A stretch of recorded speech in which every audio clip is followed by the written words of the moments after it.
And yes, we have the last invited talk this day. Is my pleasure to introduce both important persons in this space. One is the chair, is Boone. Boone is here, I hope, and the other is the speaker. Now is a woman, is Carolina Ödman. Hello, Carolina. How are you? Very well, thank you. And yourself? Try to turn on your camera. My camera is on. If you Yeah, cannot see me. I Okay, see you. Yeah, I see. Okay, perfect, thank you. perfect. And boom, is your session. Thank you very much. Okay, thank you, Beatrice. Um, we are now at the invited talk 10. Today we have Professor Carolina Ottman from the University of Western Cape in South Africa. She served on research, education, and setting up the University Awareness Program. She also the data scientist. Today she will give a talk on development and outreach. So let's welcome Professor Carolina Ottman. Yes, please. Thank you. Thank you very much. I will now share my screen. Yeah. There we go. Here, and I will go to full screen. So you should see the slide. Yeah, I see it.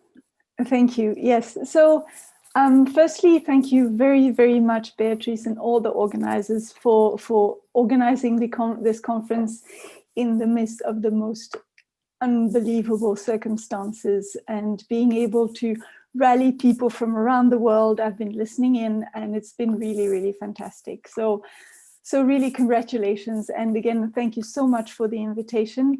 I wish I could have been there. I wish we could have gone and seen the eclipse, but the universe had other plans.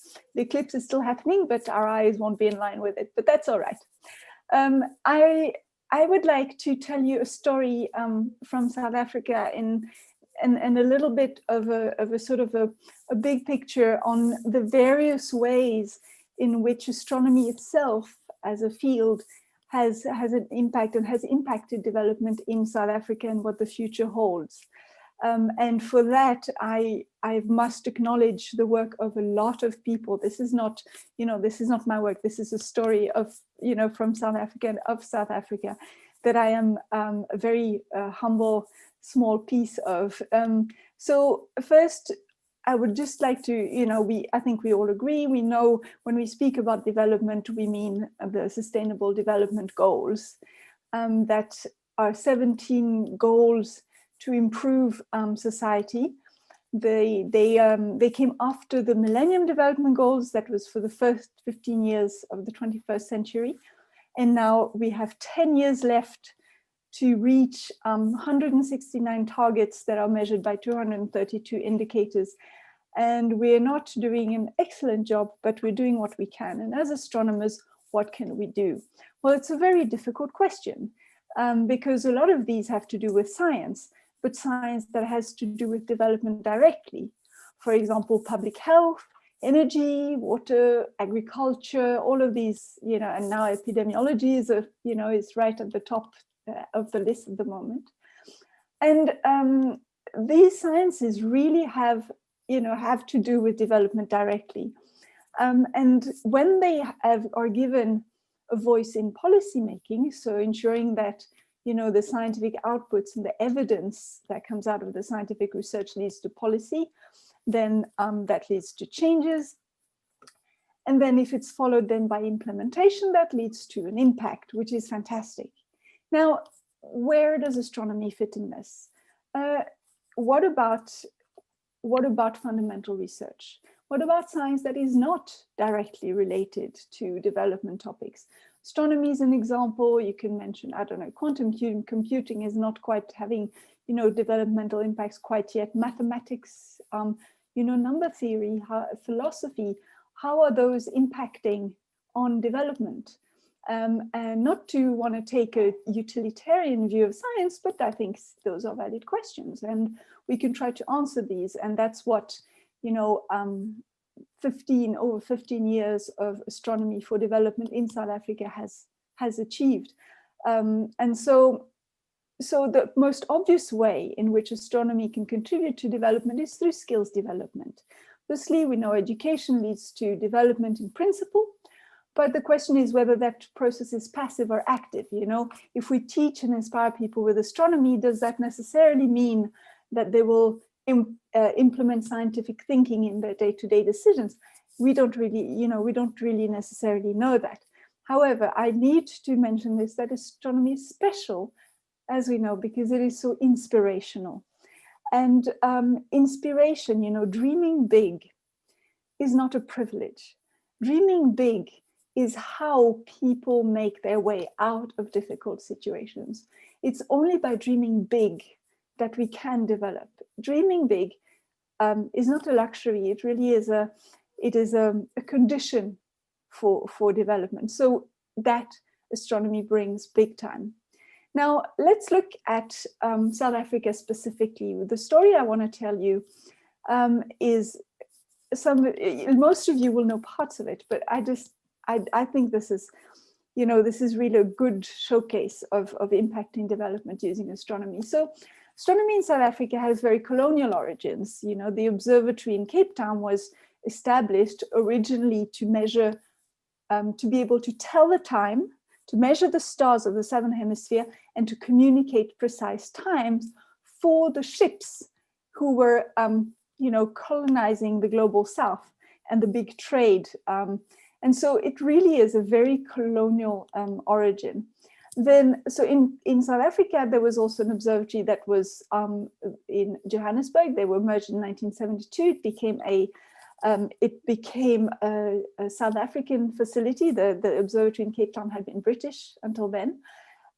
There's also a radio dish up in Gauteng, which was originally a NASA satellite monitoring dish that was installed there in 1960. In 1975, it was handed over to South Africa, and that was the origins of radio astronomy in South Africa. So very humble origins, but also very colonial origins.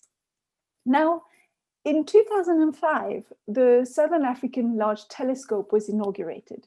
So that means it was in the works for quite a while before then. And this is now 15 years ago. So this has been sort of a 25-year journey. It is South African designed, not 100% South African built. So I'm told that's actually wrong. There are pieces that were manufactured elsewhere, but it's South African put together. It's the biggest single dish optical telescope in the Southern Hemisphere, but it's also 5 times cheaper than similarly powerful telescopes, because it has a spherical mirror and not a parabolic mirror, and the aberration is then corrected at the receiver level.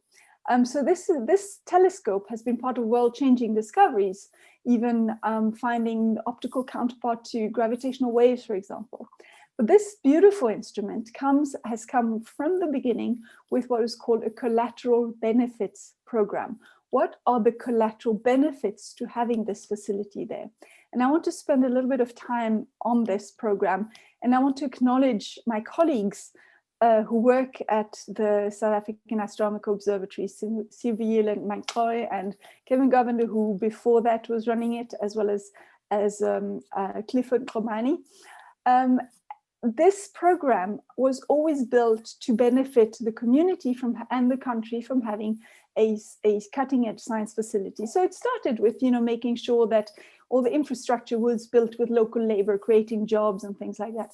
But once the telescope was operating, there was also an effort to make sure that the benefits continued locally. And obviously, you know, it's an optical telescope, so it's in a very undeveloped area. And so there's been a lot of work in terms of socioeconomic development, working with the communities, developing astrotourism. There's been a lot of work with teachers. So these points here, I must say, come from a talk given by my colleague Sivile, who highlighted these as key elements of this program. So working with teachers, the importance is continuous interaction with teachers, working and supporting them, because once they're, once they have finished their qualifications, they need to gain new knowledge. Maybe astronomy wasn't in the program when they learned to become teachers, and then suddenly they're working as teachers in a remote area, and suddenly there's some astronomy and they don't necessarily know it. So bringing the teachers along and holding their hands, working with in-service teachers and in-training teachers. Now, working with learners is also very important. It's important to offer opportunities on a continuous way as well, from when they're young, to inspiring them, to when they get older and they want to choose a profession, try to offer opportunities and not be this thing that cannot be approachable or not be reached. And we have, for example, a PhD in biological sciences in Cape Town that comes from this community in Sutherland, who was originally inspired by the stars. So this is a sort of beautiful impact that can happen. Then the importance of culture is critical. And I think we are now more and more aware of this. And the whole topic of this symposium, the importance of heritage, in the era of big data astronomy, is really, really fundamental to doing things, with the communities and not at the communities. And the importance of mathematics. We need to, the SCBP, the Salt Collateral Benefits Program, has always emphasized the importance of gaining mathematics and science skills among learners, among the youth, but also language, because in South Africa, it turns out that, most young children are not studying science and mathematics in their own language, but often in their third or fourth language even. So one of the great things that Sivile says is that when working with communities, any event is astronomical. He sends this message to astronomers that, we don't necessarily need a solar eclipse to engage a community. Even looking at the moon or at the sun, or just pointing a telescope at the sky is an astronomical event already. So the Salt Collateral Benefit Program was a pioneering program that set, the scene, really developed this concept where, you have an observatory and then you can stimulate development based on that. Now, there was something else happening in South Africa at the same time, of course, which is South Africa's participation in the Square Kilometre Array. So there's a long story to that. It was South Africa entered the race to host the Square Kilometre Array only in 2003. And back then, I remember even people telling me that, they didn't, I was in Europe back then, people didn't believe that this was going to work, that, Africa, why would you do that, and so on. But it turns out that in 2006, the shortlist included, fewer countries. And in 2012, the site selection was done and the telescope was split between Southern Africa and Australia. And this was based on very competent and excellent proposal that covered everything that that the bidding required, to such an excellent level that South Africa was awarded the hosting of the telescope. So in 2018, the Meerkat radio telescope was inaugurated. The Meerkat is the precursor to the SKA Phase 1 radio telescope. It's 64 dishes. That's a picture that you just saw here. It was delivered, on time, on budget, and beyond spec, which really shows the role of here, of South Africa showing excellence in what it engaged in. So don't look at the last date. I think this is all in flux because we don't know what's happening. 2020 has been a year where everything is questioned, but we have this adventure. So we have the SK, but there's another story behind that. And the other story is that, with SALT and then SKA, the South African government adopted the Astronomy Geographic Advantage Act of 2007, which preserves the scientific research environment and restricts what developments can take place. So you would think, oh, this restricts development, this can't be good. But it did actually trigger, domestic technology development. And there's an example here, you can read the quote later, but basically this was engineers working for the large mobile phone companies who are setting up antennas and, building coverage across the country. Obviously, cell phone towers and radio telescopes don't get along very well. So this zone, they couldn't install these antennas, but they wanted to provide cell phone coverage up to as close as possible as they could to that edge, within the tolerance limits. And so what they did, they developed their own antenna technology, which was sort of directional, in the sense that it was all around, but it would block one direction. And this domestic technology development is a great example of, restriction being placed, but then that leads to development. Another example here is that Cisco saw this SK project happening in South Africa, and they wanted to be part of it. So they also invested, into a university, Nelson Mandela University is called now, in a lab and in a research lab, and supporting students at that university. And I think this is, shows that this project has really attracted global companies who now see South Africa as a viable place for excellence and cutting edge research and technology. And surely that, clearly contributes to development. What's interesting to note here as well is that Nelson Mandela University isn't one of the most famous universities in South Africa. So it's also not, part of the, if you will, international comfort zone. And so these, these events happened because South Africa built trust in the country.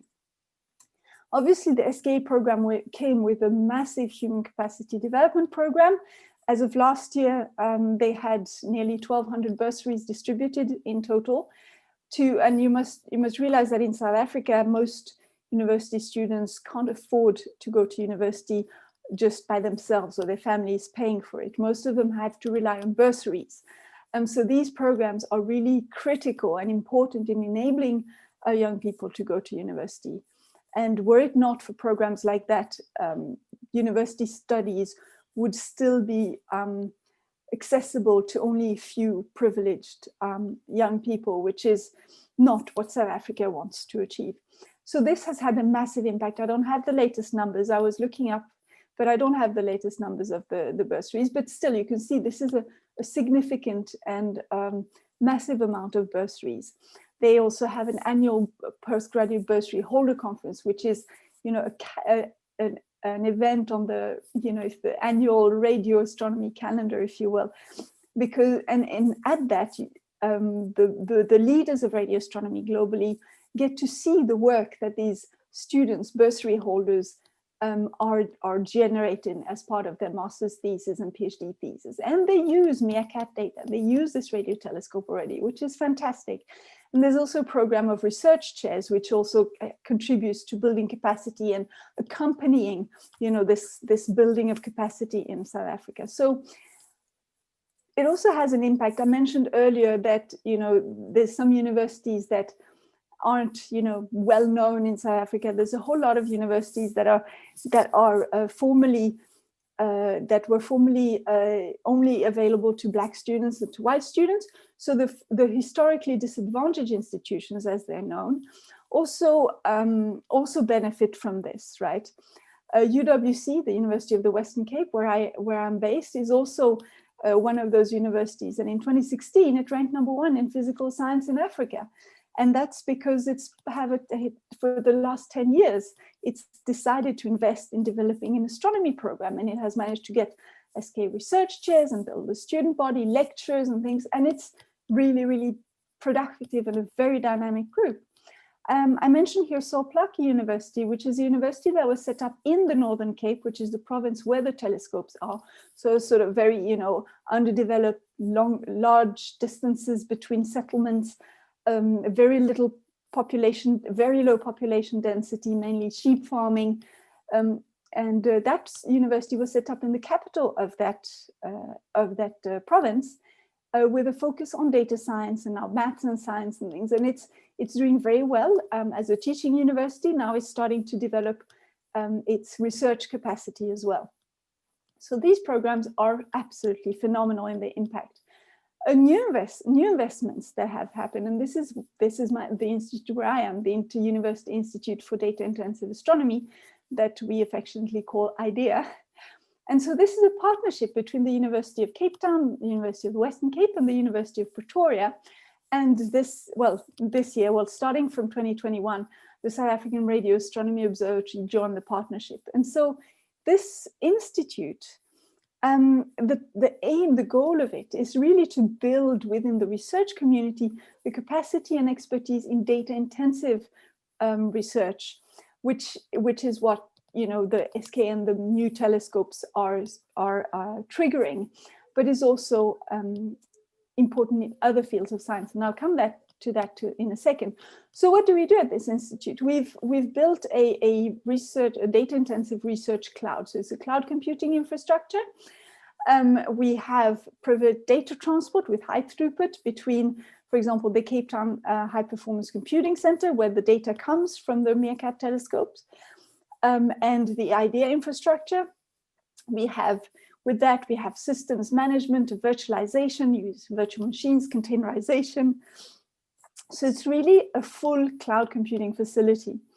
And this, I mentioned, going beyond astrophysics, we're now developing, and we have developed, and it's up and running, another facility that we have integrated called ILIFU, which means cloud, that services the astrophysics research community, but also bioinformatics, and in particular genomics, which is a huge topic in Africa with its incredible biodiversity and untapped human genetic diversity. And it's important for these things to remain in Africa, and for the research capacity and the research data and the ownership of the research to be African, so that we can get out of the developing country where Western scientists come and they get their data, they go back and they publish their results, and it's behind paywalls, and the developing country itself doesn't really see any benefits from it. So these things are important for breaking that model. We also work. Carolina. Yes. 2 more minutes. Okay, please. all right. We also work in data visualization, and all these high-tech elements that we do are really in the hands of our students. We do specifically a lot of research skills development, and all of this is in partnership. We run research schools since 2018 that we support with the cloud, so they can happen anywhere. And I want to highlight these hackathons where we develop big data skills. And this is a multiple partnership between the DARA program, which is a Newton Fund program that's based in Manchester, and the DARA Big Data program, the Radio Observatory, SARAO, the Office of Astronomy for Development, where we develop big data skills on any topics. There are some astronomy projects, there's Earth observation projects, there's the commercial type projects, all of these. And we've run lots of these events, really developing big data capacity. And what we find is that there's a hunger for this. It really is a hunger. We develop also industry skills as part of it. And we really generally try to create well-rounded individuals. And so what happens, and this is the most amazing thing, is that after all these years and all this work, the youth is here and they are owning their space and they are taking it. Astronomy in South Africa is changing. What you see on the left there is a screen capture from a project called Astronomy in Color. It's an initiative from, graduate students in astronomy, and they're currently running an incredible speaker program. They develop role modeling and mentorship. And, they're really owning their space. And outreach now is also part of an astronomer's DNA. All of them have been exposed to some kind of outreach at some point, and that's why they're here. And so it really is part of what they do as well, whether it's being active on social media or going to their home communities, developing skills further, like they have benefited from themselves and things. And we are now, there's this critical mass, it's not in our hands anymore. They are really running the show, and they are the inspiration for the next generation. With all this work that's been happening for the last 15, 20 years, the children today who see these astronomers and scientists, they have role models that children didn't have before in South Africa. And so the impact is massive. It really, really is massive, but it takes a long time. And I just wanted to show you this. These young people are the people who are creating images like this, the clearest image in radio of the center of the Milky Way ever done. This is from the Meerkat telescope, was a launch image. And they are working on all these things in there that we don't know what it is. They are resolving those mysteries, and they're engaging their communities, and they're teaching, and they're being role models, and they're discovering new things, and they're publishing in the biggest journals. And you know, they're there forever. So really, the new astronomy heritage in the age of big data is really in the hands of our young astronomers. And so, you know, some findings that, you know, development is really interdisciplinary, transformation, you know, involving the youth and reaching out to where, you know, to young people who don't necessarily have the opportunity is critical, because they come and they change the world. And so one thing that I haven't mentioned here is indigenous knowledge systems, and it's really key in this, but that needs its own entire talk. So I just wanted to finish this story and tell you that, you know, seeing from my perspective these 15, 20 years of working using astronomy for development in South Africa is a story I am absolutely humbled to be a part of, and I can't wait for these young people to be the speakers instead of me. Thank you so much. Thank you very much, Carolina. Thanks for the very, very nice talk, and very interesting to hear about the story of South Africa. Yeah, I think this is a time of the question and answer. I'm not quite sure whether we have the question yet here. Hi.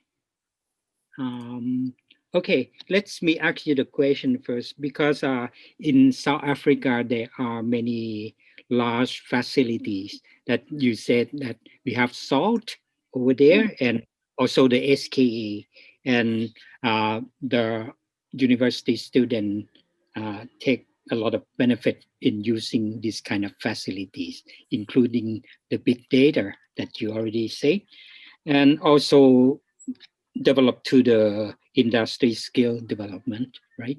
And I just wonder about the young student in South Africa. Do you have any plan for astronomy education and outreach for the young student, especially the African people? So yes, so all of these projects, South Africa is interesting because it has taken a leadership role with, you know, with SK and all that. But SK has is a partnership with another 8 African countries called the AVN countries for African VLBI network. So it started off as a project where old telecommunication satellite dishes would be converted into radio telescopes, and one of those dishes was converted in Ghana, for example, to, you know, and to join the international very large baseline interferometry network, because Africa doesn't really have many facilities that are part of that network. And so these partner countries, you know, benefit a lot. The Dara Big Data program, for example, focuses on, you know, on all of these countries equally. Which is really interesting. So for example, just last week, we had a hackathon with a big data skills development program that was across, I think it was 13 African countries, all the AVN countries, and it was fully virtual. And we had teams of 3 to 4 people, every person being from a different country in a different location, and they didn't know each other before. And so they got together, and for 2 days, they worked on these big data programs, picking up Python, using Jupyter notebooks, doing data analysis on big data sets, and running machine learning models and things like that, and really achieved incredible things. And so this is, you know, for young people, we are really trying to create a lot of opportunities. But you know, the people who are now graduate students who have been through the undergraduate pipeline, who came earlier on, if you will, most of them are also by their own initiative doing a lot of outreach. I can think of a few, for example, going back to their hometowns, for example, in rural South Africa, and running summer schools in astronomy and maths and science to help the school kids with, say, next year's school program, because the teaching capacity in South Africa is challenging. You know, South Africa is doing very poorly in maths and science internationally, and that's because partly the teachers don't know the material necessarily. So these young people who have been through university, are still, you know, studying at university, are going home and making a difference in their home schools, in their communities and things. And so, you know, you have this sort of spreading effect that is going, you know, beyond what was originally set as targets and what is being measured. And it's very much this sort of intangible impact that as an observer I can see and I'm aware of, that is, you know, incredibly inspiring. So yeah, and this is happening in South Africa and across all of Africa. Okay, thank you. I saw one question from Amelia Otis. She said that, do you think other countries in Africa or elsewhere might be able to achieve such a change as we are being in South Africa? What is the key to success? Oh, okay. I think undoubtedly so. I am absolutely convinced. There is, you know, there's astronomy, but there's also lots of other fields. And Africa is the continent, you know, at all levels, is becoming aware of its resources. And I'm not talking about, you know, mineral resources and, you know, coal and precious metals, rare metals, whatever. I'm talking about the biodiversity. I'm talking about its indigenous knowledge in terms of sustainable agriculture. I'm talking about all of those things. And so as, you know, as capacity building happens in lots of different places, eventually these bubbles of capacity percolate and you reach a critical mass that you can't go back from. And I think we're seeing that in several countries. We're seeing that in Kenya. I think we're seeing that, you know, in all that East African region, you know, that's in Tanzania and Uganda. It's really, really getting there. At the same time, you know, Nigeria is a very, very strong driver in the continent also. And so you have these regions that each with leaders, and I think really we're on a forward journey. I don't think it's possible to go back. You know, challenges are there and they continue to be there.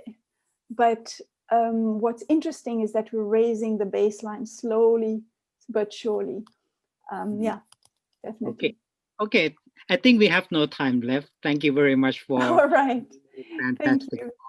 Thank you very much. I think I have to hand over now back to Beatrice. Are you still here? Yes, I'm here. I'm here. And thank you very much, Carolina. I know you are very, very busy. And well, always is a pleasure to have a nice talk to know what is the reality in other places and to share what we can do in our own locations.